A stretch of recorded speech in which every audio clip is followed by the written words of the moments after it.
Thank you for proposing an educational program for AALL 2026. This tutorial will walk you through the program proposal process. Please review all of the important program information on the homepage. If you have any questions, please contact AALL at annualmeeting@aall.org. The first step to submit a proposal is to create a user account. To do so, please click the Create Account button. You will then be asked to complete a few personal details. The required fields are your first name, last name, email address, city, state, country, title, and company. Then you'll scroll down and create an access key, which is similar to a password. Once you're done, click the Create Account button. I've already created an account, so I'm going to come back and log in as a returning user. After logging in, you'll see a privacy notice, which I've completed at this point. But once completed on your end, your proposal dashboard will provide additional information.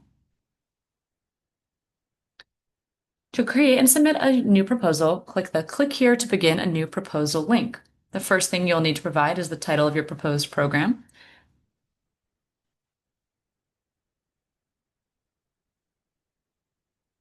Then you'll hit Submit, and you'll see that there are 4 tasks to be completed: program information, additional details, presenter information, and non-identified presenter information. You are required to complete all 4 tasks before you submit your proposal. Let's start with program information.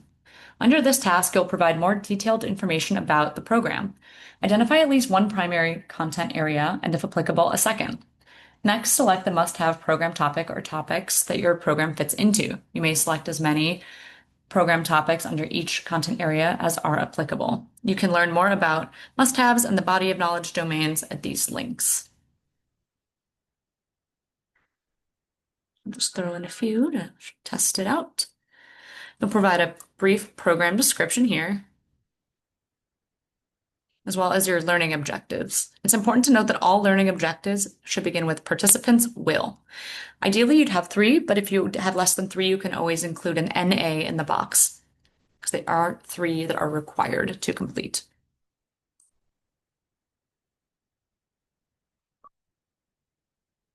And if you don't, just add this third one.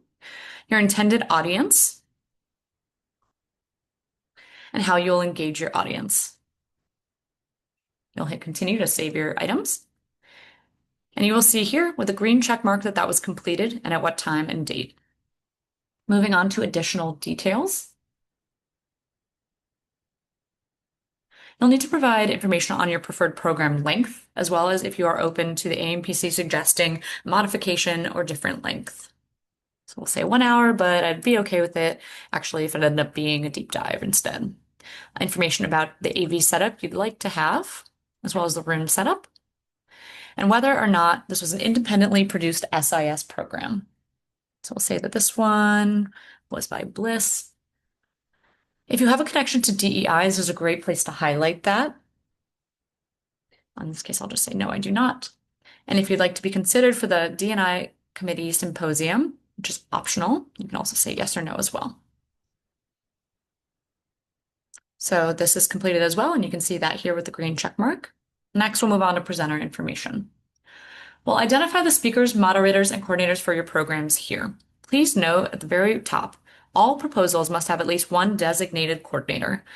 The system automatically assigns you, the program proposer, as the program coordinator. If you'll not be this program's coordinator, please make sure to add a new presenter below and assign them the coordinator role, and then remove the coordinator role from your profile, selecting either speaker or moderator. So we'll use my information here.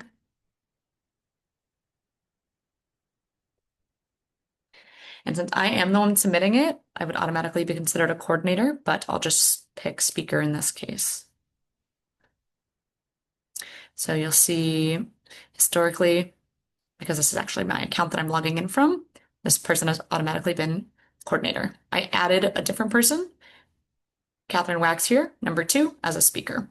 So it says the profile is incomplete. So we're going to want to make sure that there's a check mark next to all of our speakers before saving our presenters. So let's go in and see what's missing. Let's see. Just pick some things, maybe. See, it says profile completed. Sometimes I think mine just expires, so please don't worry about that on your side of things. We'll save those presenters. Presenter information has been completed, which is great. And then lastly, we'll move on to non-identified presenter information. Here's a little breakdown of the points of contact and the roles for the programs that you will be potentially submitting. Something important to note as well is that other proposers may select the same presenter as you. So if you included my name, Kath Wax at kwax@aall.org, and it identifies a match to an existing presenter in the system, the profile would already be complete, and the information, including the biography, will appear the same proposals that they are tied to. But in this case, if you're not sure at the time of submission, if you have another submitter in mind who maybe you haven't identified as a specific person at that time, so maybe an expert in the area that we'll be hosting the conference in, you can include that information here, which gives us an idea of who will be speaking on your panel, even if they have not been confirmed. So we will just say maybe this person has the desired subject expertise or library type. So in my case, I want a local to Cleveland, expert in academia on Gen AI or something like that, something relevant to your program. Give us just an idea, or if maybe they're an expert in DEI initiatives and your program circles around things like that, this would be a great person to include. And you don't have to do this, but just for your own reference, you can maybe say they're a speaker instead of a moderator.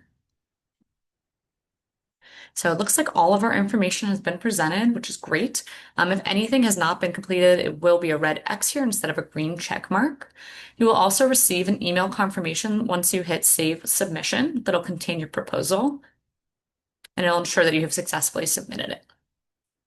You can make changes to your edit once it's been submitted, but only before the submission deadline of October 22nd, which you can see right here. No edits can take place after the submission deadline in the speaker portal. Thank you so much for watching this video. If you have any questions, please contact AALL at annualmeeting@aall.org. We look forward to reviewing your program proposal.